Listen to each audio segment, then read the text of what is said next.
sa mga dunay planong mag-food trip karong Big Kadayawan Weekend. Atong siron kung pila ang presyo sa matag kilo sa mga prutas nga abunda sa Davao City. Sa report ni Argel Relator. Tataw gayod nga ang bulan sa Agosto, bibo, dili lang sa mga sadya nga aktibidad, apan sa kaabunda sa ani sa Davao City, labi na sa mga prutas. Ang Kadayawan, pagpasalamat usab sa grasya ug panalangin nga gibubo ngadto sa katawhang Davaoenyo. Gani sa pagsaulog sa Kadayawan Festival 2026, mas ubos ang presyo sa mga prutas, labi na sa durian, tungod sa kadaghan sa supply niini. Sa gawas sa Magsaysay Park, magdula ang presyo sa tagak nga durian sa 50 hangtod 80 pesos per kilo. Ang mga variety sama sa puyat, cove, arancillo, ana sa 100 hangtod 150 pesos per kilo ang presyo.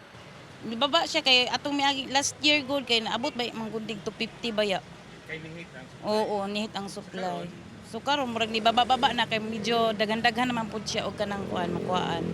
Duna say marang at tag 80 pesos per kilo, mangustin sa tag 100 pesos per kilo, lanzones sa 50 hangtod 120 pesos per kilo depende sa variety. Tataw sab ang kadaghan sa supply sa prutas nga baligya sa Bangkerohan Public Market, labi na ang durian.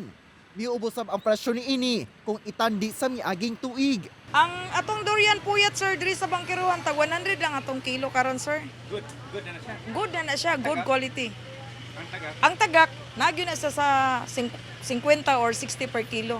Ang marang tag 60 hangtod 100 pesos per kilo, mangustin sa 80 hangtod 150 pesos per kilo, lanzones ana sa 130 hangtod 150 pesos per kilo, ang rambutan sa tag 60 pesos per kilo ug ang pomelo tag 150 hangtod 180 pesos per kilo.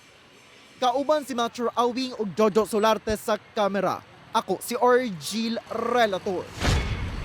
1 Mindanao.